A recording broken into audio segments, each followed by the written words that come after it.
the development of the perspective and leadership is super important in this conversation.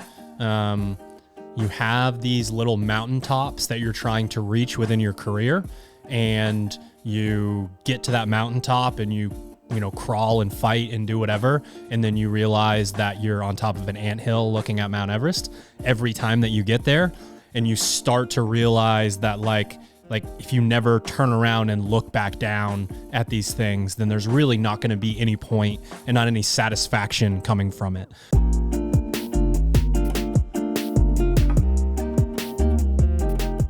Good morning, Misfits. You are tuning into another episode of the Misfit Podcast. Full goon squad in the house. Yo. What's up? Breaking news. It's raining again. Bologna sandwich? I kind of felt like we were on the upswing. Was it nice when we were gone? I heard it was. Yeah, it was pretty nice. So it's Sherb's fault. Rule 8. It's Sherb's Rule fault. 8. Always. You're even controlling the weather now. Why don't you take it down a notch? Puppet master over here. Yeah, Noelle sent me a message. She goes, "Oh, it's funny. You left me at home with 2 sick kids, but at least the weather's nice." I'm like, "What's the weather like?" 75 degrees, no humidity. I'm like, "That is pretty nice." Yeah. I'm sorry you have 2 sick kids. It's any consolation. I got everyone else sick at the hotel at the CrossFit Games, so that's fun. Not me, bitch. Yeah, you're lucky. I'll cough in your mouth. Come over here. We're enough removed from the CrossFit Games now that I can say that you didn't get my son sick, so now I'm not as pissed off at you because I would have been in deep shit if I came home and got him sick. Yeah. Yeah. So I wouldn't even have been allowed in Cumberland. I would have had to go to another town. Yeah, got to the CrossFit Games, what was that, Sunday, right? Sunday morning. And I was like, oh, I feel a little funny, but nothing crazy. And then we get up Monday morning, and I'm like, no, I'm definitely sick. And like night sweats, congestion, headache. And I'm like, oh, this blows. And then Tuesday morning, obviously, CrossFit Games kicks off our age group, and I'm sitting baking in the sun after like sweating and not sleeping the entire night. I've got crazy nerves, and I'm also feeling like I'm going to die in the sun. And I'm like, oh, it's just a matter of time before my 2 bunk mates here are also going to be feeling this way. And it's just going to be one snotty, gross room. Well, I mean, you're kind of leaving out the fact that you just don't have good etiquette when you are sick like that. Me. You don't wash your fucking hands. You like sitting on my bed watching the stream with me. Like I might have sneezed on your pillow a few times. Yeah. I was trying to inoculate your, and then build you your and immune Gabe system. kept going for runs like morons and wondering why you were still When's the last time sick. you were sick? See, he's full of shit. His whole I knew he was going to go into this. His, Go ahead, his go ahead. whole I'm never sick thing. He just keeps acting like he's not sick, and eventually, When he's sick. yes, when he's sick. But like noticeable When's to the the point. last time you weren't sick? 2000. I don't know. Like I've always believed that again, this is not good etiquette, but I have to be really fucking sick to not like go to work. I just have always been like, growing up, my dad always went to work. I can't remember ever my parents like not going to work because they weren't feeling well. Like my entire childhood. So it's just like, it's fucking what you do. You don't feel well, you just kind of suck it up and go. And then the old Rona kicked around and was like, hey, if you're fucking sick, don't come anywhere near fucking people. We did And I was like, learn some decent things. yeah, some in that not time. a lot, not a lot. It's probably the only thing I learned. But the only thing I ever learned ever. Dear diary, I learned something finally. But honestly, like I don't have vivid memories of being like horribly sick. Like even going up in school, like I didn't use the like, oh, I feel sick, I don't want to go to school so I can watch like Price is Right and eat like Beauty and the cheese Beast and chicken noodle soup. But yeah, That's good. But yeah, honestly, I don't remember the last time I was sick prior to this, outside of, I guess, COVID. He's been sick a bunch of times. Yeah. The way you know Sherb is sick is he already makes absurd noises when he's got noise canceling on and he's out here. But when he's sick, I can't hear it. when he's sick, they're disgusting. Yeah. Come on. Like I'll like text him from like 10 feet away. Like, what the fuck are you doing out there? What's that? It's just like, I'm not even going to try. Go for it. It's gargles through the nose, the mouth. He clears his throat 45 times. And he's like, oh, sorry, I didn't notice that I was going over and over and over. Try even the conference table every once in a while. You even live. Shit. We had technical difficulties a little bit at the beginning last week, Yeah, but we did. still want to, at the very least, shout out CrossFit MF, the artist formerly known as CrossFit MF, now Misfit Gym Portland, is 13 years old. Really crazy to think back on, really crazy to think. We joked last week. We joked because it's funny, not because it's not real, that I bought my first home so that I could hang muscle up rings in the garage. It had to be high enough. Exactly. And we started there, and now we're here. And probably the biggest shout out of all in the crossing over from the old school I don't know, dungeonous ways of CrossFit MF to what we have over there at Misfit Gym Portland is so centered around the staff and how much they care about the members and, the community of members as well. And I just think we talk a lot about how culture is top down, and the coaches really kind of set an example for the members in a way that's not as like, are you a competitor as it used to be, but more just like we all care about our health. And if we're going to ask you to do something, there's a really good chance we're going to do it ourselves. And that has resulted in things like the engine class really taking off, has resulted in, hundreds of people running for 40 minutes straight in these tests like we've talked about in the past. So easy for me to fully step back because I don't really coach over there. To be able to, again, step back and be like, this is so much based on you two and your staff over there. And then how that trickles down to the members. So yeah, I think one of the big changes too is that, it did have that competitor's gym vibe for a while. And there's actually like the stigma around our gym for a long time is that like someone would come over from another gym and be like, oh, you guys actually aren't dickheads. That's nice. I'd like to actually come here because the classes actually are good. Aren't, correct? That was a little not. Potential are not dickheads. Syllable mashing. That's what else new. You guys are not dickheads. You guys actually care about us. Yeah. You want to see us get better. And there's like a little bit of a culture shift there. And, one of the things I'm most proud about over there is that like our coaches take class. They act as if they were members always. And what's cool about that is that everyone that comes into the gym, there isn't some like, oh, there's so-and-so over in the corner doing whatever they want over there. Like, obviously we have Austin and Caroline who are training to be CrossFit Games athletes and are CrossFit Games athletes. And they still, take class, they interact with members. And it's just a cool vibe that we can have someone as, as good as CrossFit, as good as Caroline is, CrossFit Games athlete, all the way down to like, here's someone who's almost 400 pounds, lost 100 pounds off their body and has now changed their life for the better, is going to live another 20 years. Like, I think the range that our gym can attend to is one of the biggest testaments of like how good that place is next door. Yeah, I think the one thing I thought about the other day is just that is like we have as at Misfit Gym Portland, I don't know if we've had anybody before. I think you've had folks over at the Wyndham Gym who have lost the 100 pounds, but the juxtaposition of like we have 2 CrossFit Games athletes and we have multiple people who have lost over 100 pounds, something that like Glassman kind of joked about, where being like, I bet there are more gyms out there who have members who have lost 100 pounds than have produced CrossFit Games athletes. And to be able to say that we've done both, I think speaks a lot to like across the board, just the way that things are run and led by the coaching staff, and then the just the effort and whatnot that members put in and day out, and the fact that people have a willingness to come in through the doors. We always talk about that being kind of the hardest thing for someone, especially who's not necessarily indoctrinated in CrossFit and is already coming into the gym with their own self-consciousness of for whatever reason, whatever it is, but to be able to come into the gym, kind of set those aside and just work hard.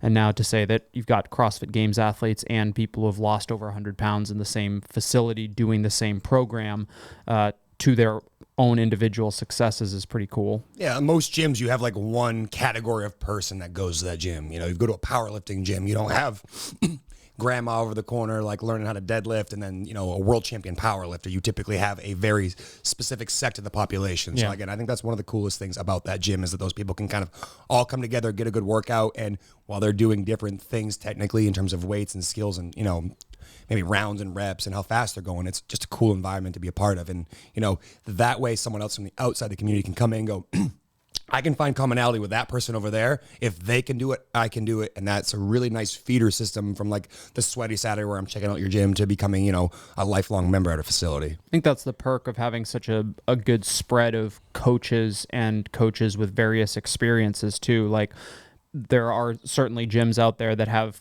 a coaching staff that's primarily there for the fact that I get access to a gym, or maybe they have competitive aspirations and they get to coach as a side gig, or they're not they have the benefits of being a coach but aren't necessarily within like meshed into the community, whereas all of our coaches, like you said, take classes but also have and we try to kind of like encourage the fact that every coach brings something to the table. This is a conversation I had with another coach. It was like you don't have to be exceptional at every single thing across the board as a coach, but you do have to bring something unique to the table. Like you have to bring something that nobody else does in order to stand out in such a way that members want to gravitate towards you. It's like, Mark is terrific at speaking in simple language that people understand. He's great at giving drawings on the whiteboard. cues, stick figure drawings, great motivator. Kyle's the, jack of all trades. Lydia's the super outgoing, bubbly, coach. And, everybody has their own kind of unique thing that some members love. Some members are like, no, I kind of gravitate more towards this coach's style, but we have the spread of coaches who have that, kind of that range, and they can still obviously coach extremely proficiently, but everybody's got something different that they bring to the community, and therefore the community can, gravitate towards if they prefer one style over another. I think the development of the perspective and leadership is super important in this conversation. You have these little mountaintops that you're trying to reach within your career, and you get to that mountaintop and you crawl and fight and do whatever. And then you realize that you're on top of an anthill looking at Mount Everest every time that you get there. And you start to realize that like if you never turn around and look back down at these things, then there's really not going to be any point and not any satisfaction coming from it. So originally the thought of having athletes stand on the podium at the CrossFit games, I'll be done.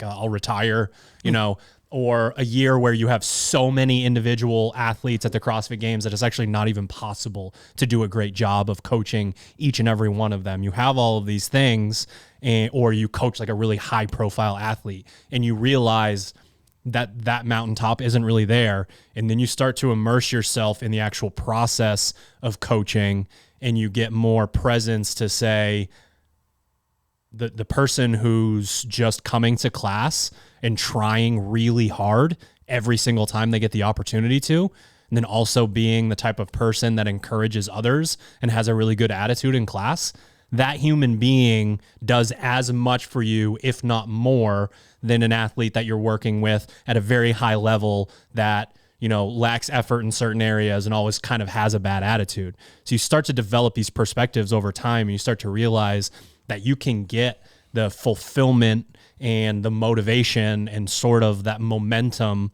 in any of these areas if you're willing to look for it, because the people with the incredible efforts and the great attitudes exist at every single level. And those are the people that you end up really enjoying working with. And no matter whether, again, you're coaching, okay, they're going out for event 10 at the CrossFit games, or you just coached a class, you come out the other side with this sort of I don't know, it's like a dopamine rush or a serotonin rush, or just this feeling of that's why I do what I do. And if you can develop a perspective that takes you from in a personal training situation where it's we're going to work on the variation of the burpee, where it's, if you get on the floor, can you get back up? Or can you get up off of that? Can you sit up off of that box without using your hands? Again, all the way out to, you want to try and win the CrossFit games, you can have similar experiences across the board. It's funny you say that, because I was thinking about Madness in the Coliseum, or whatever the name was of the Jenna's event she had to do inside the Coliseum. That was machine, double under, machine, double under. And, she won a really tight race at the end of the event. And there's this crazy dopamine rush and this crazy feeling. And I was like, man, I chase that all the time. Come back to the affiliate the following week, and we're doing Nancy in the affiliate. People are doing Nancy nowhere near games caliber paces, but you have someone who's like, holy shit, I just did 5 rounds of 15 unbroken overhead squats, and I ran the whole workout. I didn't walk once. I felt the exact same way as a coach. And again, that's exactly what you were just talking about. And finding those victories, is the real reward in what you're doing here, is trying to help someone understand the process of, it's cool to see the outcome of someone crossing the finish line first. It's cool that you did this, but the relationship you develop with these people and seeing them have success is really what coaching in my mind is all about. It's helping an athlete find success and enjoying the process of hey, you were once here and now you are here. That's really like to double down on. And I'd encourage those coaches out there, if you're really obsessed with like who's got the best Fran time in your gym, not who's making the most progress, you might be losing sight of the big picture here, which is like, this is the relationship business. You're trying to help people see a way of themselves that maybe they never saw before. And I can't describe a more rewarding feeling as a coach than having that experience and day in and day out. It's something I chase every single time I teach a class. Like, how can I have every person in this class have some sort of victory today? Finishing up yesterday's class with Squawklians, I had 3 or 4 people come up to me, some of which are not longstanding members here, and be like, man, I've never heard that in class before. And it really clicked, and that felt great. And it was just a passing comment for them, but like, that's fucking wind in my sails for the rest of the week, because they just came over for a few minutes and literally made a 10-second comment. And that makes me want to keep doing that and keep doing that. And I think if you find yourself in that situation, you're in the right career. If you feel energized by those kind of comments and you have those relationships and you are able to make those conversations with members and you love that, like, you're in the right business. Snack chat. I got one actually. So I didn't know this was coming, but I knew This it was podcast or snack chat? No, I knew Snack Chat was coming. I didn't know this party I was going to at the end of coaching last night was happening. So my wife's family likes to plan things like It's like Saturday Night Fever, like call her up, like just kind of shuffling your way there. No. Okay, sorry. So it's kind of fitting that my wife's family is very similar to me in terms of like, if they were going to plan something, they do it with like 8 seconds notice. So I'm leaving the gym. I'm driving down Riverside Street, which is the street the gym is on. I get about 100 feet down the road, and I was like, hey, can you come to mom and dad's house? And I was like, what do you mean? I'm going home. I'm done working. She's like, no, it's actually a surprise birthday party. I need you here in like 10 minutes to come, take care of the kids. I was like, okay, got it. So anyways, I get there, and my father-in-law, they don't grill anything. Everything in my mother-in-law's house, father's house, is done on the stovetop in their kitchen. Every meal I've ever had there has always been on that stovetop. Their oven is full of like napkins. Like, they've never used their oven before. It's like a drying rack for utensils and whatnot. I love that in a movie when they open up the oven and it's just, I'm like, that looks dangerous as fuck. Don't bump into the wrong knob. Nothing in there is used at all. So I get there and he's like, come here. And I was like, I literally just walked up 1 second ago. And he's like, grill. I mean, my father-in-law does not speak English very well. So I walk around the back of the house. I pick up the barbecue. I walk it around front, and it's charcoal. And I've got a propane grill. I know how to use charcoal, but I was just like looking at this. I'm like, there are like 3 bricks of charcoal in the thing. I'm like, what do you want me to do with this? And he goes, wait. And he like disappears into the garage, and his garage is like a workshop. So he's got tools and shit everywhere. After like 10 minutes, he comes up and he brings up this bag of charcoal that was probably bought in 1976. So I'm like, I don't know if this is going to work. So I pour all that into the barbecue, get some lighter fluid, get the thing going pretty good. And then someone brings out this thing of pork ribs. You're supposed to use lighter fluid on charcoal? To get it going. Yeah. I mean, these bricks are probably, again, like 20 years old. I was going to say, I can't imagine the amount of chemicals you want a that chimney so that you can put paper in the bottom, because you have to wait until you've really burned the lighter fluid off. I've had in college, I had a brat or two that tasted like bug spray. Yeah. So anyways. A lot of the store-bought charcoal is already impregnated with lighter fluid. Yeah. Is that the term and they you use? can taste it. Yeah. Especially if you go like It's a low real and sexy slow. process. You do like indirect heat. How long do you Just burn let it till you burn? can't smell the lighter fluid anymore. Yeah. Basically till the coals are red, essentially. He's describing exactly what I had to do. So I get the grill going. I'm fanning the thing because it took a long time. These coals are terrible. But anyways, my wife's sister, Kimmy's up, and she had made like these pork ribs, and she had like marinated them with like oil, honey, garlic. And I was like, I don't know how this is going to go. Like, this grill is a million years old. I don't know how this is going to go. So anyways, finally get the thing going, start grilling these ribs, and no one in the family else grills, but everyone has an opinion on whether or not the food is cooked. So I'm over there like trying to get the ribs cooked, and I was like, those are raw. We're going to die if we eat these. I'm like, go away. You want me to grill? I'm going to grill. You go over there. You socialize, and whatnot. So finally get the ribs all done. People say, like, these are so good, and they're not raw inside. I'm like, of course they are not. I know they're not raw, but I don't know what combination of marinade in terms of like ratios of honey to oil to garlic, but they were fucking phenomenal. I ate probably 80% boneless of the ribs. They were like a rack of ribs. No, they're like cut into, like they probably were at one point, but they had cut them into individual ribs. So yeah, I ended up eating like 80% of all of them. Individual ribs really cut like that with a nice glaze. If you keep moving them on the grill, the whole thing gets caramelized. It's exactly what happened. It was kind of so amazing. Good.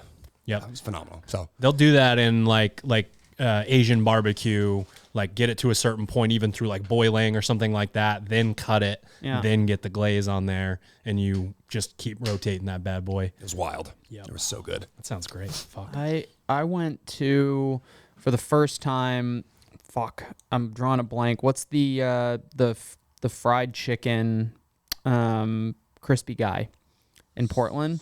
You probably wouldn't have. Crispy Guy. Where's that? You've It's never on been? Exchange Street. It's on Exchange Street in Portland. Holy so fuck. good. It is the best, like, Asian fusion fried chicken. Like, that's their thing. It's gotta Is go it there. Korean fried chicken? I think it's a Korean place, but it's like There's definitely some Thai influence. there's Thai, there's like Southeast Asian Guys, I gotta go. influence. Yeah, I haven't. They have like, it's like you can get like the boat of sauces, like dipping sauces. It's like Sauce holy boat? fuck. Yeah, Seriously, we gotta get the fuck out of this I don't podcast. have a whole lot. I don't have a whole lot of specifics other than that was the best fried chicken I've ever had. And was You see that the Mahomes thing the other day? His like wife and him were on a game show and they're like trying to guess each other's favorite food. And they've been together since like high school, so we're talking like 15 years. And she's like, "All right, what's Pat's favorite food?" And she goes, "Fried chicken." He goes, "No, it's Mexican food." And it's just like fucking. It was so good. I think I sent it to Ted at one point, but have you seen the thing where he's being interviewed and he's talking about the after Super Bowl party, and then it cuts immediately to Kenny Powers? They are I have the seen that, same fucking person. It's amazing. He's like, yeah, after party was great. Chain smokers came through, and then immediately cuts to Kenny Powers, and the voice and the hair is so close together. And of course, he was saying some shit that I'm not gonna fucking say. I know you should say. I'm not gonna say on this podcast, but oh my god, that clip is so good. He sounds like Kenny him. Mahomes here. Oh, he sounds like him, and the hair, it's perfect. My snack chat's boring, but like not really. I had a couple of lobsters over the weekend, and normally I have lobster, I don't know, twice a summer, 3 if I'm lucky. But you go up to the lake, Camp. up to camp, and have some lobster, and I hadn't had it, and those first few bites just hit the spot. I didn't eat lobster as a kid. I didn't really tried either. it. I tried it. Like Water grew up in bugs. Maine, tried it. It was like My parents were from northern Maine, so it didn't like. yeah. They were. My grandparents were obsessed with lobster rolls from McDonald's, so just But banging. I had my Put that first under the lobster universe. They roll split it, too. It was earlier like this 4 inches summer. long. It was fine, but I've definitely grown to like it. It is just it is labor intensive, so you got to be prepared for the. you can full go buy the experience. Or be meat, broke. the $90 a pound. Yeah, I was gonna say that like $900 a pound. Every once in a For while, there's a free. really good fish place, fish market in Gray, like just past the like Cumberland. It's called Yeah. Fisherman's Net. Yeah, I know think. exactly what you're talking about. I get Fisherman's Net. my poke tuna there. They do cubed ahi there, and it's frozen. So, and they have the pulled cooked lobster meat, and you just do this so you can see it but not the price. Yeah. Then you ask for it, and then you regret it for long enough until it wears off, and then you get it again. But just a little brown butter in a pan and then toss it. It's That's all you need. it's so good. Yeah, that place up in Hallowell, which is near where we stay for our vacation, there's a Hallowell Fish Market, and the same thing. No, I get a lobster on. I'm like, that's just like $48 for a hot dog bun. It was like not that long ago that lobster was like $7.99 a pound. It was prison food like, back in the day. Like, yeah, it was like, I mean, that's the full lobster, and it's like Even just obviously 10 years ago. that accounts. Not even. You can still buy it for that much at certain places. You got to buy it from the people pulling it off the Yeah, boat. it's Stealing But traps. again, how much lobster meat right. do you Exactly. get from a Yeah. pound, a 1 pound lobster? Like Depends if none. it's soft or hard shell. Yeah. 3 ounces. The hard shells are a lot heavier, I think. Yeah. Like with less meat. Mm-hmm. I don't have like snack chat, but we talked about this in the Detroit airport on our way back from the games. You guys were at the I want to vending hear. machines? I want to hear Hunter's answer. You hear my answer? Yeah, if you could only have it's a good one candy for the rest of your life, like you're only allowed to eat this candy for the rest of your life when you eat candy. It's not the only food you're eating, but if you're getting candy, it's the only one. Sure, your answer was really dumb. What was it? I said peanut M&Ms. Yeah, dumb. Drew, what was yours? I struggled with it a little bit. I can't get over the nerd gummy clusters currently. Those are really we were fucking good. housing a bag as a team building exercise. I might have had 70% of the bag. Yeah, it's probably something boring like Skittles or Starburst. Yeah. Like if I could only pick one, but I'm really that's a special candy. I haven't come across a candy of that caliber. See, my answer was Skittles. I've never been a huge candy guy. Hunter and Ben Smith, the only two people I know that don't like candy. Who's surprised that they're lumped into a category together? I mean, who's the better handstand walker? Definitely Hunter. It could be something like M&Ms. Just regular M&Ms? That's your favorite candy. I don't chocolate, son. remember the last time I bought like candy. But you like sweets. Yeah, I like Baked goods. like baked goods. Like There isn't a like candy that- cookies. Is there a? I mean, Cookies aren't candy, son. I have all right. My most recent candy purchases have been one Nerds Gummy, the clusters. Yep. Those are the fucking tits. Yes, They are. The like Nerds ropes, basically the same thing. I think I've bought M&Ms. I'm trying to like envision the grocery store. Reese's peanut butter cups. Good one. That could be That's a good one. that could be up there. That So- borders on that line of like. Well, that's what I mean. Is it like It's got a 'cause dessert vibe. I also distinguish between like chocolate and candy. Sure. Like I think of those two as different things, and I'm not as much of a candy guy as I am. You love like, to ruin everything. we got Gabe know. to come sorry. around. He tried to I order like a this. salad What in was front your of all of answer? us. Skittles. Skittles? I'm a big Skittles guy. Skittles I love are sour. great. I love Work 'em into sour a fruit. paste. Sour Skittles are good too. They cut your mouth up so They bad. do. They slice and dice. I got to be really in the mood for those. I have gotten the like Airhead gummies before. Those are really good. Or like that Airheads. Airhead They're like mini Extreme. Airheads? That there's Airhead. There's sour Airhead Extremes. They're like little squares that are like rainbow colored. Are that they like Warheads type of thing? They're not chewy, right? Warhead. They're chewy. Yeah, Ooh, they're I think I know what you're chewy. talking They're about. Good, yeah. That sounds Almost I think all it's- candy brands now have like a yay big gummy bag of candy. Yeah, like there's everything Skittles comes in gummies, chewy, There's like- all kind, and they're all delicious. I bet. Yeah. I'll tell you right bet. now.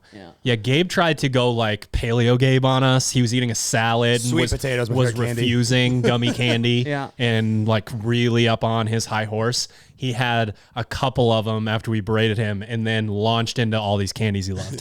So we might have opened a door that he tried to unlocked Gabe. close a long time ago. Next time we see him, he's going to be 50 pounds heavier, covered in candy.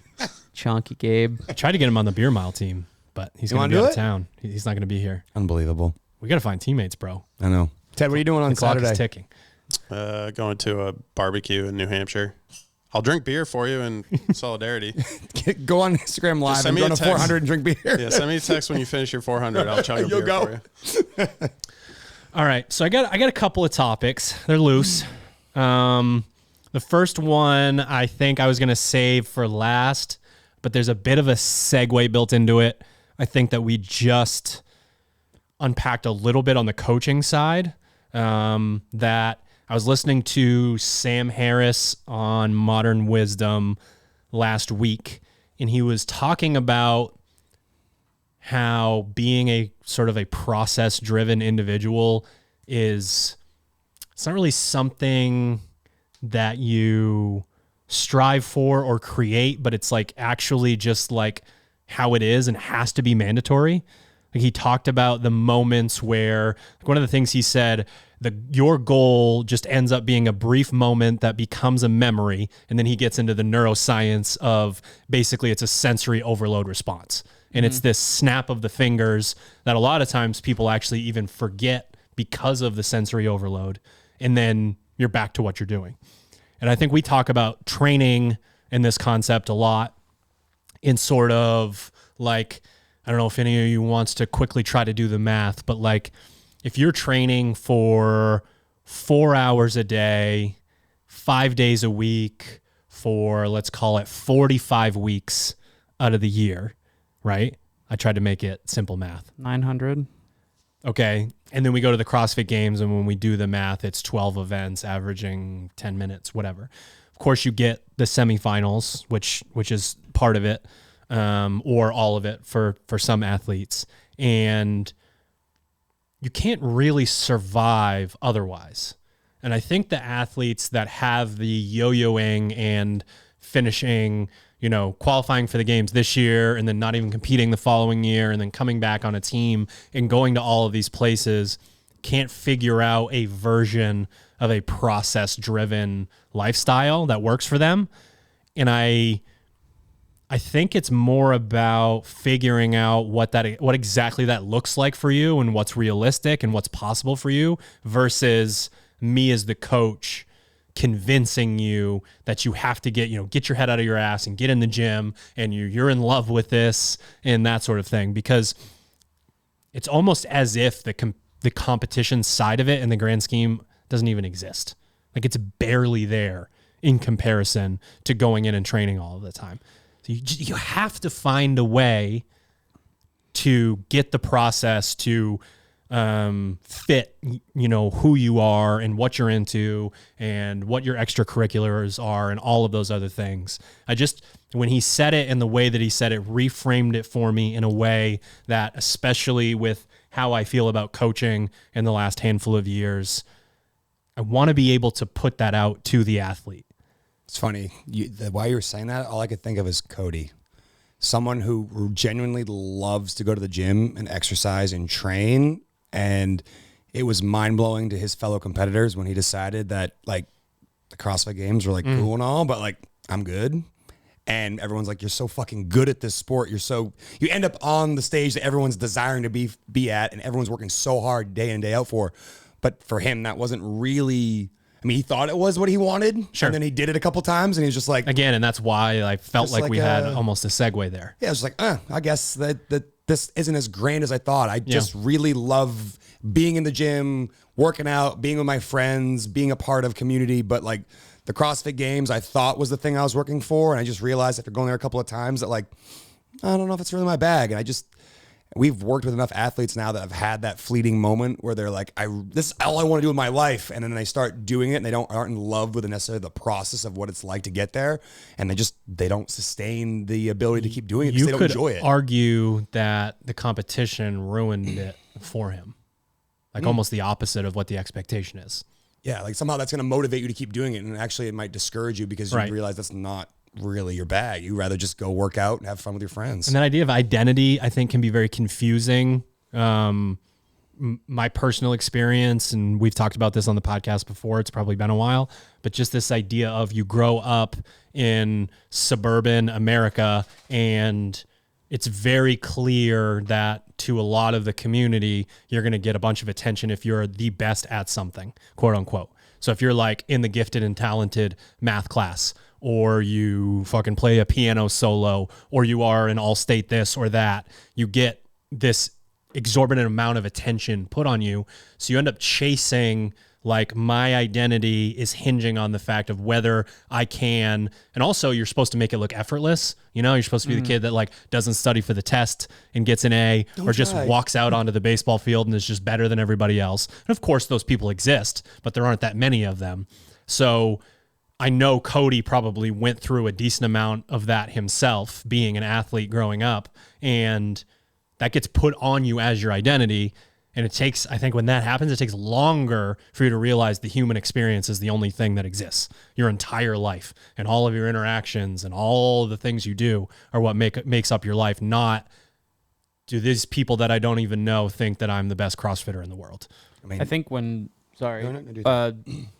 No, I listened to that podcast as well, and I really liked it. And when he talked about the idea of, like, that idea, sure, here's a question. Who came in third in 2011 at the CrossFit Games? Steve Perry. Hold on. Is that true? No. Oh, I actually don't know. 2011 third place. It It was Holmberg, then it was Froning, then it was... I don't know. It wasn't Bailey. Spencer Handel. I actually have no idea. Yeah. Who's the most inspiring member at CrossFit MF Wyndham? Yeah, Drew. Or the most. one of the top 3. How about that? Sure. Since third Yeah. place. Well, actually, we have someone who joined less than 6 months ago, Miss Julia, and she was someone that when she walked through the door and I asked her to sit on a box and try to stand back up, she couldn't do it without pulling herself up on something. Like had to hold on to something to get herself out of a chair. And then the other day, back squatted like 85 pounds for like Yeah. 3. Did thrusters in our Did thrust the competition. Fucking incredible. She might not do them as singles, but she literally does it, and she always shows up. And she might have days where she comes to the gym, and after she gets done, she's, I'm really sorry I couldn't go faster, and if that was really hard. I'm like, you did the fucking hardest thing in the world. You walked through the door 6 months ago, and you keep coming here. Yeah. That's the real like good stuff that's happening in this gym. Don't get it twisted. The stuff that happens in the gym the day to day that can give you frustration because you're not as good as everybody else is just you on your part of your journey. The more important thing is you keep showing up, and by showing up, you're gonna live longer. You're gonna experience grandkids. She's about to be a great grandmother soon. Like that is what this place is all about. So you both participated in the experiment of, I don't fucking know. I don't know the answer to the question. I don't know who came in what nowadays would be considered like the epitome of success in the sport of CrossFit is to stand on one of those 3 boxes at the end of the CrossFit Games.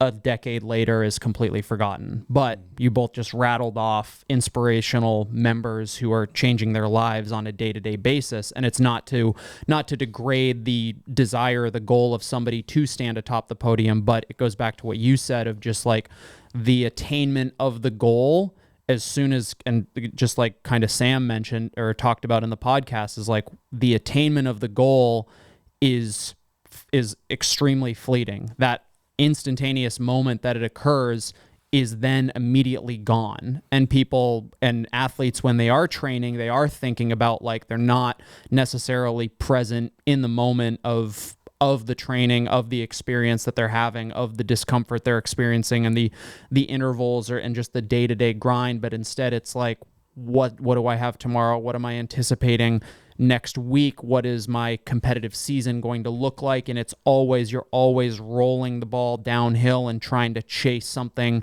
that is not promised, not guaranteed, and not real in the sense that it's not here. And in the instance that you actually attain that, it immediately goes back behind you as something that was and is not currently real. It did happen, and it's terrific to experience that, but that is the fleeting thing. And like you crunch the numbers, assume that you get, probably less than like 3 hours of actual competition time, like of actual time spent exercising over the course of the CrossFit Games and semifinals, probably maybe a little bit longer than that. Let's say 10 hours on the long end. 10 out of the 900 hours that you spent training is borderline negligible from a statistical perspective. And it's just like kind of trying to put that in perspective a little bit may be helpful for athletes. Like I listened to that. I actually started using Sam's app as well, and that's been really helpful to me to not be as worried about anticipating the what ifs, the things that are for the most part outside of your control as far as what is coming and what has already gone. Yeah. And I think athletes could probably benefit from a little bit of that shift. And again, it's not to detract from a goal. I think it's critical that somebody has a goal sometime in the future that they are working towards. But like you said, that once you attain it, it's like, well, now what? Right. And that sense of identity, the identity crisis that the athlete who's struggling with this is going through is as real as anything else could be to them. But it's this balloon that they're inflating to a dangerous point, and it might get popped at some point in the year. And that balloon was their entire being. Like, you take an athlete who is struggling to deal with the process, and again, I would theorize that most of them are having that identity crisis. You remove this attachment to the whole world's going to see how you finish in the open, finish in quarterfinals, finish in semifinals. You start seeing them at the gym more. They start messaging you, hey, I coached class on the weekend and ended up staying for 3 hours and I got back into the groove. So does that athlete not love the process? I don't believe that that's the case. I think they're putting expectations on themselves from a standpoint of something that just doesn't really hold weight. It's like talking about the types of fuels that burn slow and, sort of keep you going versus something that burns really hot and then it's gone. Well, it's also easy to think about, like, in the instance of Cody, but frankly, any like high level athlete, as soon as that person like reveals themselves as somebody with potential to compete at a high level, perform above kind of the mean, it becomes like, and then people start asking that person, not necessarily in a manner of like, in a way of putting expectations on that person, but when a simple question of like, hey, how's training been going? To the athlete, that question may be may have like go down the rabbit hole of like, oh man, these people are paying attention to my training. If I'm not doing the right thing, then I'm letting people down. Then I'm not achieving my goals. And it's just like when the person who asked the question is like, no, I just know you're interested in this thing, and I'm just asking how it's going, and about 30 seconds from now when this conversation's over, I'm going to forget about it, and it's not that big of a deal. But the athlete is like you said, it's like that's my world. I tie my identity to that, and therefore all of those accumulated comments become the pressure that is like, if I don't achieve my goal, then like I am the goal in the future rather than I am like what I am right now. Like put the scoreboard up. On the left side, on this hidden side behind the curtain, you're stacking massively important attributes that a human being, that is going to succeed and be, fulfilled and happy in life needs to have. And you've got all of them. You're just stacking them up over and over and over. You're hardworking, you are kind, you listen to others, just all these things that have to eventually happen when you work your ass off and there's a sort of a team around you and behind you. And then on this public side, there is, what do internet trolls think of my placement at the CrossFit Games? Mm-hmm. What does the leaderboard say? But because of certain things that happen to certain people when they are growing up, this is their whole world. And they wait way too long to realize that this whole stack of attributes over here that make them an incredible human being that also vaulted them to be in this place, they get kind of like pushed to the back burner.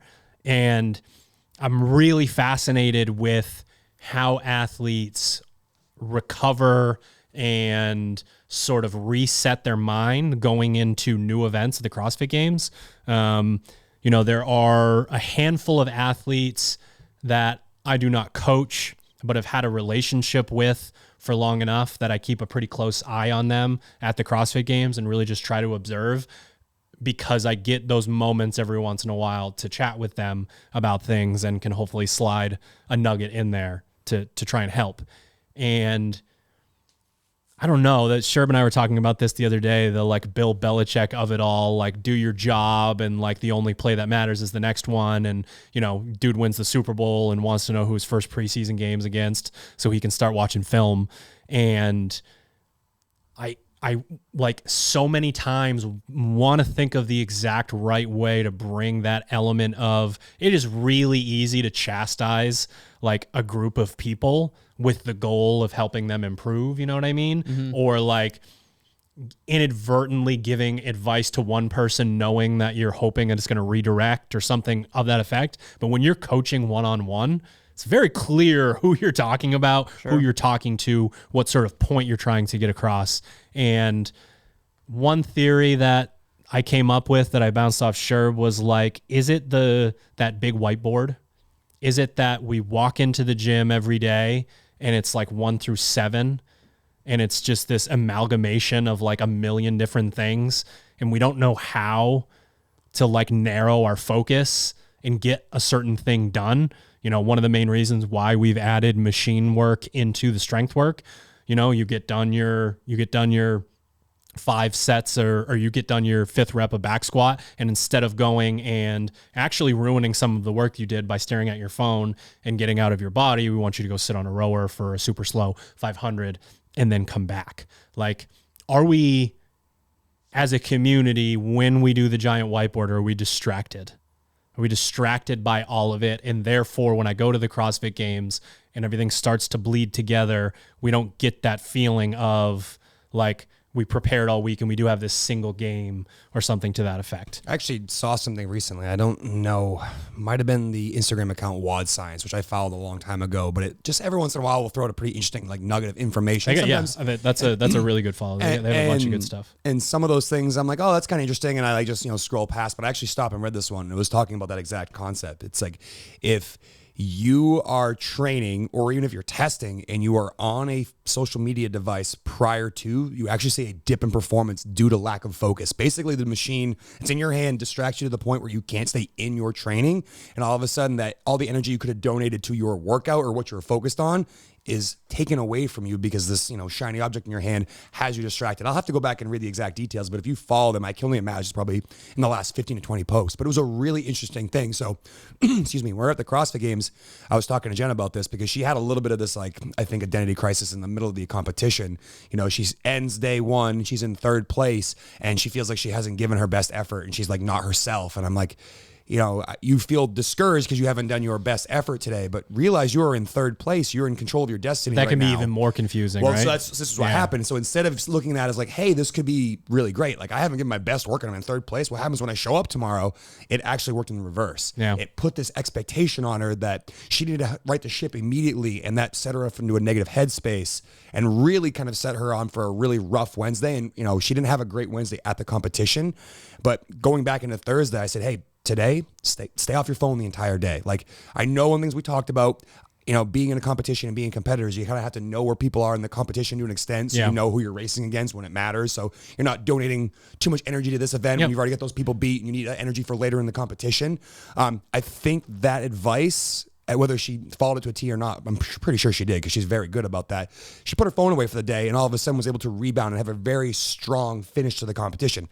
Obviously felt short of the goal that she had for the season, but she's not donating that energy to social media when she should be focused on the task at hand, kind of staying in the moment, staying present.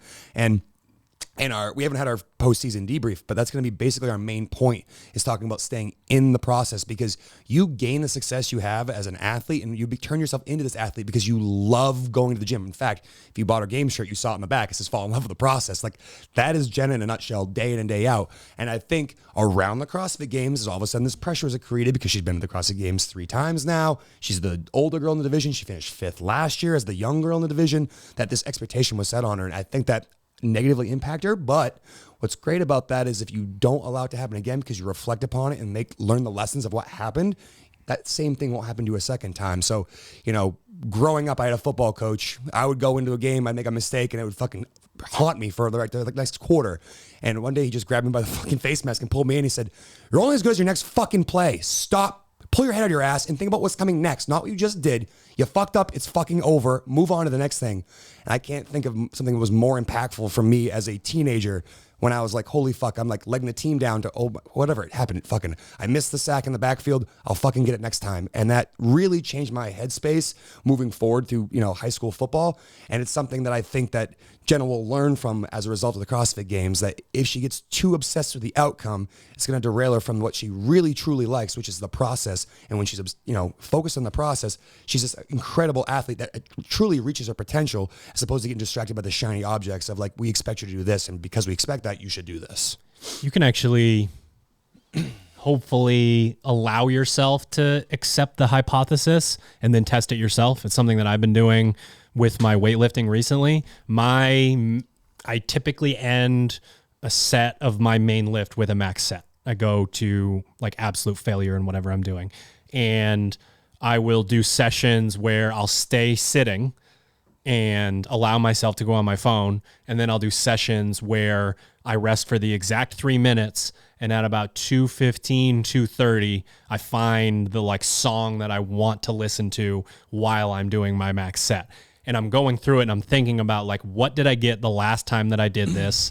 Like what sort of postural change could I have? Like when I'm, there's the moment in a max set where you stop doing the fast reps and you settle in for the singles, if you know what I mean?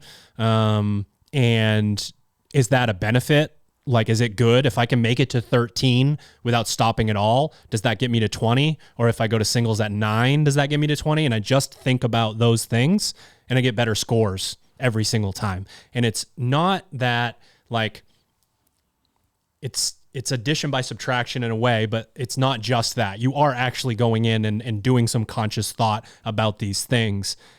You see athletes in a lot of scenarios end up resting too long on the bench, and then they get back under a back squat and their nervous system is just like, the fuck? Like, what are we doing here? Which doesn't typically happen to an athlete, within like a Metcon or something like that. And that's because you stay within your body, you stay present, you stay moving, you know that you have to brace and do all these things. And the phone really just rips you out of that. And man, I want to make a quick PSA video where you're bench pressing or something. And I'm like, you want to get way stronger? And you're like, yeah, coach.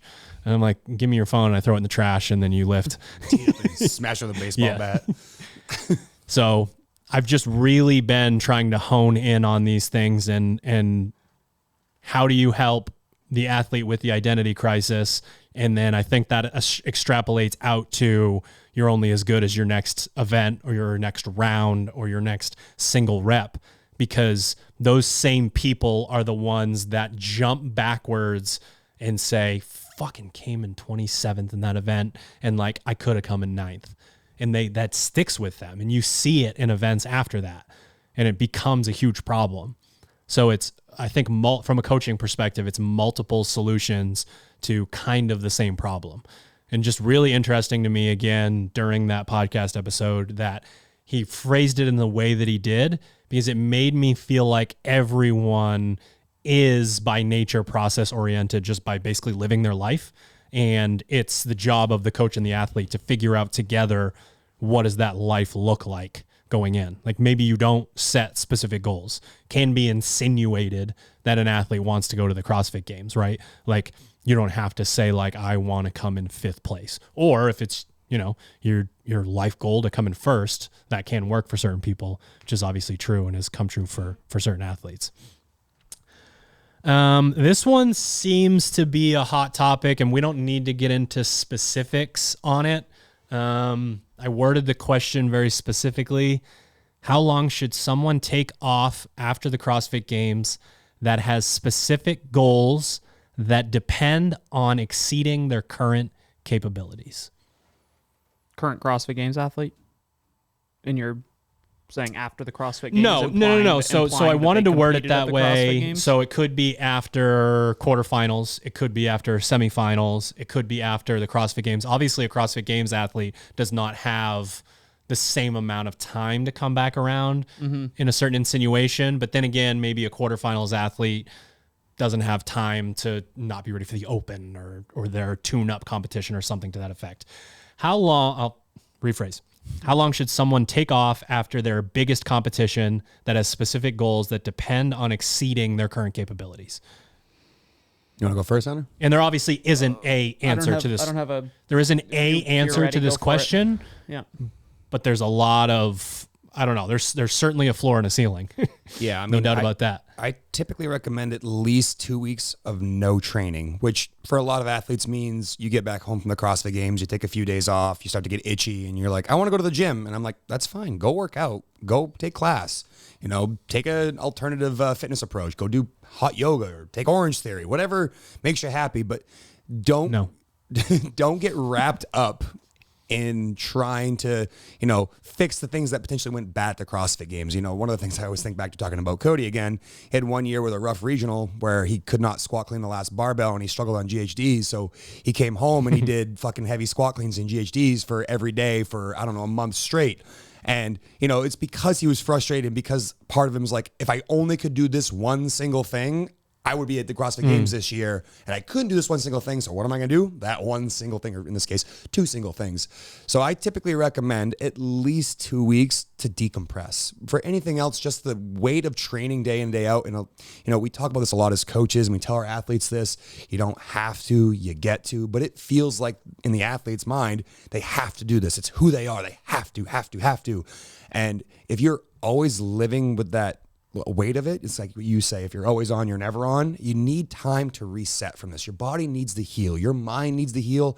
And there's a lot of things you probably put off for a long period of time because you were so focused on your goal that you should potentially go do those things that you avoided for a little while. You know, you go out and you have a couple bad meals, you see friends you haven't spent time with, you go bowling, you go on the beach, whatever it is that makes you happy, you do those things for, I would say, at least 2 weeks, all the way up to a month. I've told athletes, like, after a month, if you still feel like you're not ready to rock, you don't feel motivated, like, take a little time. And obviously it depends on your training age and your goals, like how long you have until you have to ramp back up again to do something else. But I'd say at least 2 weeks, but it could honestly be up towards a month, in my opinion.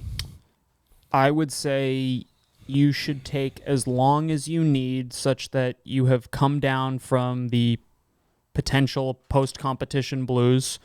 So you've peaked, all the chemicals have just dumped, and it's like, what am I supposed to do now? Don't start training then.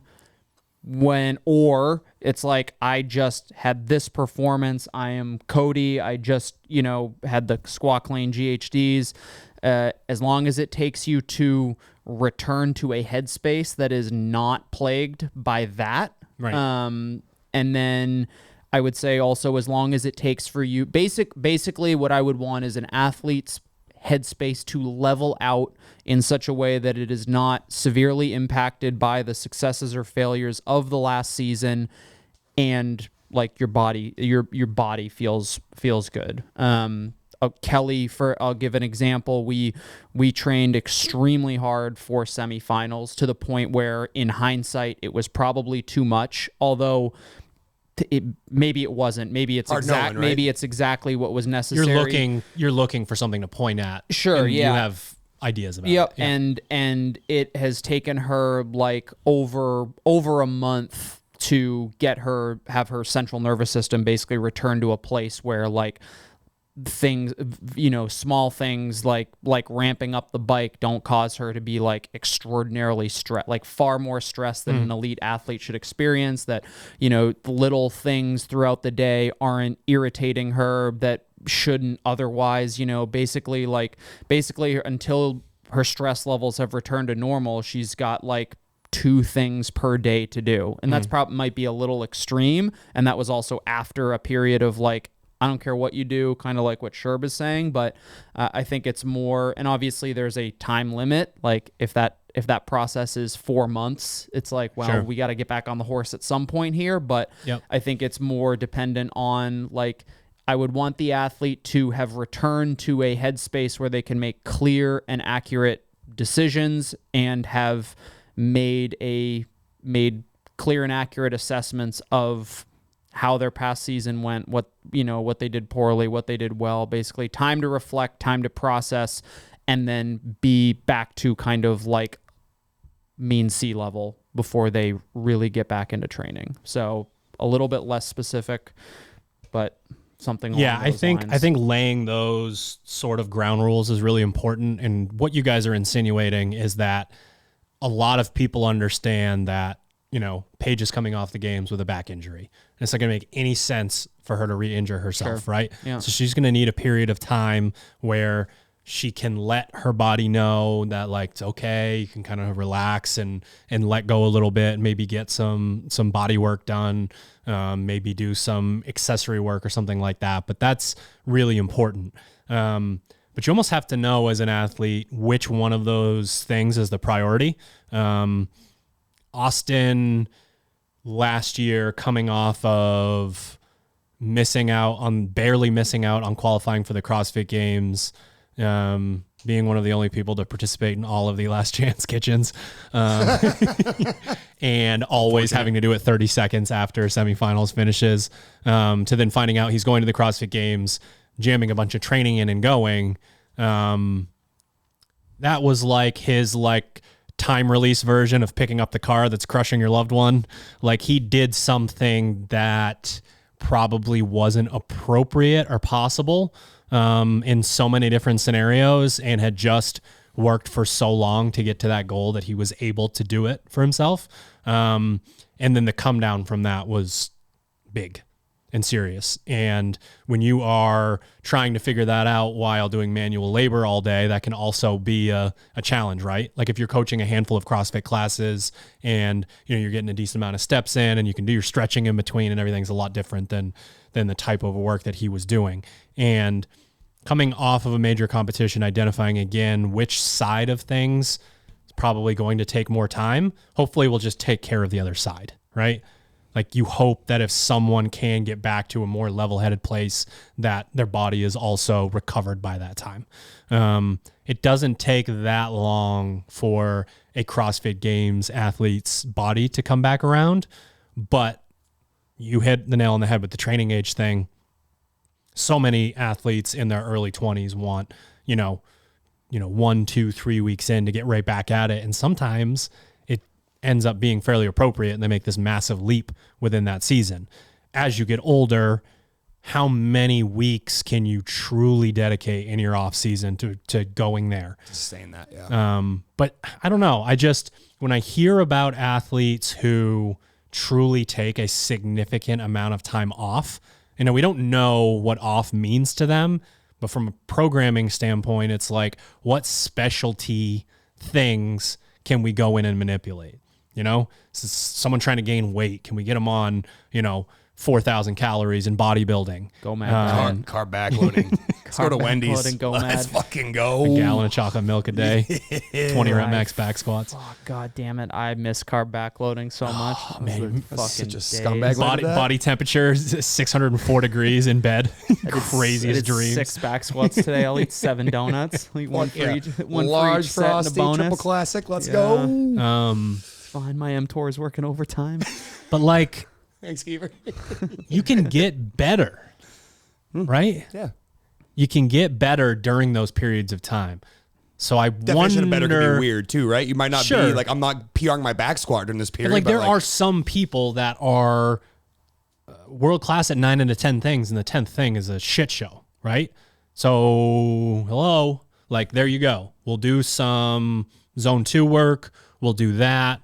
We'll make sure that you are never going to be surprised by the heavy breathing and the going hard. I also hate that insinuation of like, man, once December rolls around, that first Metcon sucks. That makes absolutely positively no sense to me whatsoever. I don't need you to be bashing yourself twice a day, 5 days a week, but 0 times from August to December, like maybe it's the Kool-Aid drinker buried in the back of my head. Sherb's excited right now. His is forefront. But like, I don't know.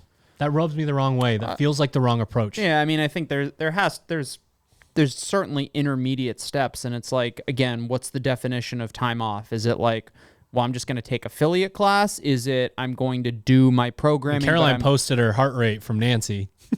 Yeah, well, it's funny. Every week, like, it ends up being like shortly after the CrossFit Games is like the most miserable week of training of her fucking year. Waxes herself with Team Misfit affiliate fucking programming. Annihilated, poor kid. But it's like, well, is that it? Is that it? Is that rejuvenating? Is it taking the 1 hour of fitness with your friends? And maybe you don't start the clock. Maybe you don't pay attention to the clock. You don't like this morning was a good example. Not that I'm an elite athlete coming off my stint at the CrossFit Games, but like it was one of those days where it's like, man, I don't give a fuck what the bike says. I'm not going to pay attention to the clock. I'm just going to exercise for this 35-minute AMRAP of biking and running, and that was good enough for the day. And it's like that has to be a tool in the elite athlete's toolkit of just like, okay, I'm gonna set the clock for 20 minutes, but I'm not gonna count my rounds, or I'm gonna do 3 rounds and I'm not gonna pay attention to the time, and I might take a water break in between. And I think that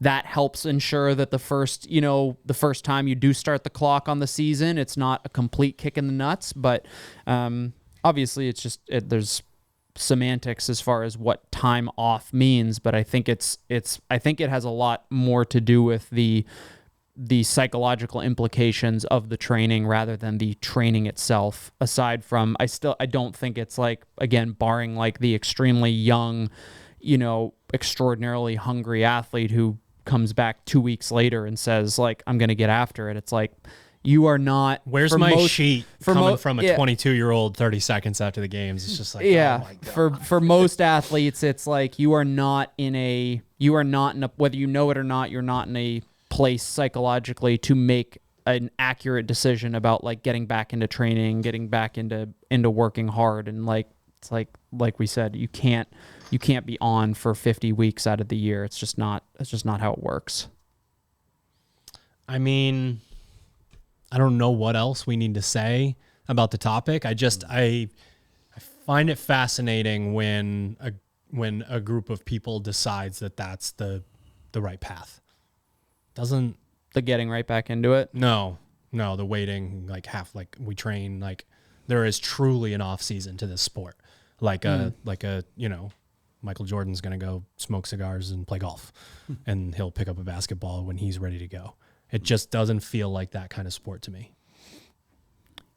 Yeah. I mean, again, I think it's different in that regard than like a sport, like most sports are. Like when would you be alarmed? Specific. Would Michael Jordan go into the weight room ever between the end of the season and the start of the next? He was big on training. Yeah, he so was big like, on training to the point where his trainer wasn't allowed to train anyone else. So is it the opposite for a CrossFitter? Is it like this is the off season? Is it like I take 2 months where I'm going to go play regularly learn and play new sports? Our sport's unique in the fact that your training and your competing are often very, very similar. Where like basketball, football, it's very different in the off season. You're doing drills and things that pertain to the sport, but you're not playing 11-on-11 football in the off season. Right. Like you might do OTAs where you're 7-on-7 or just skill receivers and, or skill players and the quarterback, like very different vibe. How about we wrap up by saying, what is the maximum, when is the latest? Yeah, that's what I was going to ask. For anybody, you should start when would to you get guys back be into, alarmed?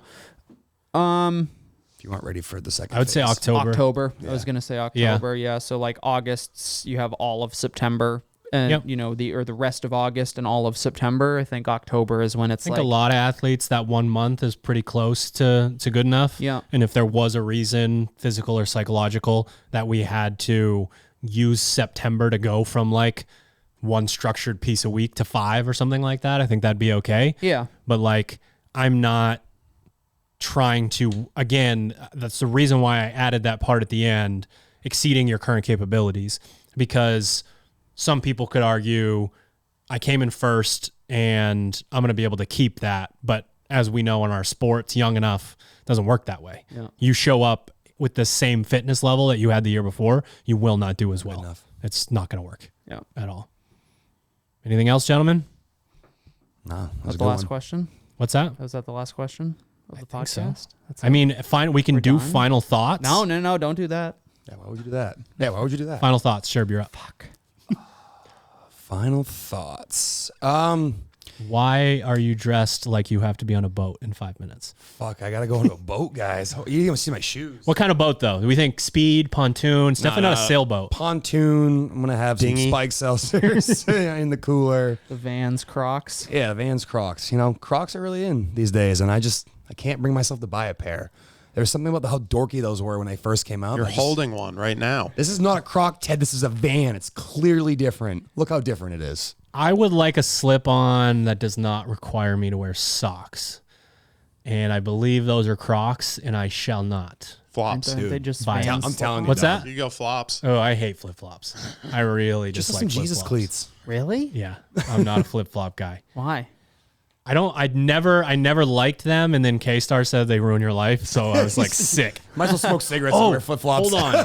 My final thought, it has nothing to do with the podcast. Mine doesn't either. Yeah. We're gonna come full circle. We're gonna do it's like snack chat for life chat. You guys have seen, definitely, and some of the listeners have seen when I talk about adversity training. You're late to an appointment, you get this giant nail in your truck tire and you're pulling into, a driveway and you're screwed for the rest of the day. Smile at it. It's adversity training. People go through a lot worse shit. Today, I listened to what I could only personally classify as country easy listening for 40 minutes during a teeth cleaning. Yuck. And I'm just telling you right now that if I made it through that, you can make it through anything. Just about anything. Talking about stacking You could do stressors. anything. Fuck. Holy CrossFit shit. Games ain't got nothing on that dog shit. Fuck. Your fucking songwriting abilities. Oh my God. I could not handle that. I'm sorry about the volume right there. I know that. That's warranted, I think. Oh my God. There is one playlist in the gym that has one country song on it. Played last night. I know I did. I heard it as I pulled back into the upset gym, me. opened the door, and I heard it was Put like a cape on and sprinted in. It was a was my weird. It class. was so weird. It was the end of Sherb's class, and it was like the door. I hated it because it was like. It was nice. It was like the doors were open. It was sunny. It was warm, and it was like it had like I hate to say the vibe, but it was like there's country music coming out of the gym, and like people are lifting weights, and it's like you idiots are having fun listening to country music. Like get Sherb, you're in charge of this ship. You're fucking fired. There was a snake in the lobby apparently the other day too. Kyle told what is happening to my church? It's because of the country music. It is. My church is being desecrated. No, The the snake brought the country music. I believe it. Yeah. There was also a BLT sitting on the lobby table. I heard about that. for like- the snakes. Kyle tried to get Austin to eat it, and he thought Austin's like, he thought "What?" lobby was lobster. I actually did too. a lobby sandwich. Yeah. There's a lobster sandwich. Lobby BLT. That's lobster sandwich with bacon. Sounds great. Sure does. Lobby That's amazing. BLT. Yeah. Lobby It's just like I would also think it's that, but since it's Austin, it makes it funnier. If you know Austin. All right, sure. Live chat. I don't know if I can top that. Why are you dressed the way you're dressed? I told you. I got a boat to be on soon. No, I'll go. Sherb shared his Vans Crocs, his Croc there you go. Vans, Croc boat, Vans. boat shoes. You really do look like you're supposed to I be. got somewhere to be, guys. Also, it was perfect because it is fucking pouring outside. It's like in the 60s, and Sherb walks in, and that what my mom would call a get up. You see Sherb's get up today. Not I a think she said that to me before at the single- gym. Every Yep. single color in the rainbow is reflected, and not a single one of them matches. Why the fuck would you match? However many colors there are that many unique colors in your outfit right now. You Look look at good. me, these shorts. Mine is the we are on the road. Hunty breaks a hundy in golf. That's what we're after. Yeah, Like 100 pounds. Are you gonna do those? Oh, you're not on funny. social Almost. media, but I was gonna say there are people who have accounts like that. I know, and it's- they're yeah. awesome to watch because it's a time lapse of them playing, and they're terrible, and then they're at 99, like 14 holes in. Yeah, Every time. I don't classify. How many snowmen or too many snowmen? I've had 9 hole rounds where would have broken 100, but I don't feel like that counts. Like you got to break 100 on an 18 hole round for it to count. I've played 101. That's my bet. I've only played one 18 Do you hole do round. bullshit like if it's over 8, it doesn't count? That kind of shit? Yeah, that doesn't count. Just no, so you know. yeah, I actually don't. Since I started, I haven't only had a few like 10 Sure. stroke Yeah, yeah. I only maxes, play double par par, double par maxes. Like, Ooh, reclassify when you show up. no, Change the par numbers. I give myself one breakfast ball on the first hole. What the fuck's so a breakfast ball? If you absolutely hamburger Sounds patty. delicious. fucking slice. Basically, the first ball off the tee is a fucking shot a is a 102. wash, Good to so know. it doesn't count. It's like, no, that was a warm up. We're not in the round yet, so I give myself stretching. one. But otherwise, I play by the rules, like out of bounds, All like right. take the stroke, couple club lengths, got to deal with it. Rush and miss like a 1 foot putt, and you're like, that was a gimme. But Go it's like, on no, YouTube like, and type in Donald Trump cheats at golf and listen to some of the recounts of like old like, like Kim Secret Jong-il? Service. Dude, it is fucking unreal. Like he has won a bunch of tournaments that he's either never been to, only played the first day, or like not finished and said, well, I was winning and would have. If he's winning, he'll leave the tournament. isn't there a book? Isn't there a book about that? Oh, is there? I think there's a book about. It's like. Oh, it's so good. I think I saw something one time where Kim Jong-un shot an 18. 18. Yeah, That's good to 18 go. consecutive hole Goddamn, ones. Like, probably he didn't have to shit the whole time because he doesn't. shit, has. so. He Are we never gonna get has. flagged on YouTube for saying these names? Hopefully. Hopefully. Sure. It's a good podcast. What? What's worse? The easy listening country or golf talk? I don't know. That's more adversity training. That's tough because most of my identity is based on the fact that golf and country suck. I have been. me as a human Keep your identity small. I spent For your birthday, I'm hours. getting you a golf trip to a I country spent resort. hours watching the FedEx Cup over the weekend. Like We need to mute his mic. My grandfather, whenever I go to my grandparents' house up in Auburn, like Grampy Hunter. exclusively watches golf. Yeah. That is always on his TV. I'm like, As a new father, I watch the Netflix home screen. I get it open and then something happens. That's what I watch. no, he's sitting. Have you watched Full Swing? Have either you watched Full Swing on Netflix? Again, So like F1's like version. For Yeah, golf. it's like golf. Yeah. Don't you compare those even if two. it was good, I wouldn't be allowed to watch it based on my personal bylaws. Fair enough. Maya asked me if I wanted to watch it, and I was like, "Is this a Watch the fucking Johnny Manziel joke? documentary. I fucking Not joked to yet- you. Not yet. That's No. a good one. That's good. You should watch the football one. The quarterbacks one is really good. I started watching that. I I've actually heard multiple wasn't people say they couldn't get through it. Super into it at I like it a first. lot. Yeah. There's no way I won't get through it I think it's really good. personally, but I have heard that like if you're not into that specifically, that it's hard to get through. Great that they picked Mariota for it, and then he sucks like 2 games in. They're like, this storyline's dead. Let's go to Mahomes. Let's go to Kirk Cousins and Mariota. Thanks for playing. You have nothing for us, Sherb. Nothing is happening in the life of Sherb. You're just gonna leave the people. My hanging. kid slept until 4:30 this morning, which is fucking awesome. He went to bed at 8 and slept till 4:30 in the What? morning. So that's a fucking. I think Stop that's a bragging, PR. Bitch. No one cares. Loser. Suck it, nerd. What do you have to say? Shut up. Exactly. Did we do it? We did it. Done.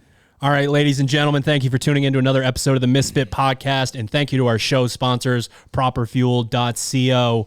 Use the code word Misfit, sharpentheaxeco.com. Use your favorite athlete code, and you can head to misfitathletics.com for your individual programming needs and teammisfit.com for your affiliate programming needs. We will see you next week.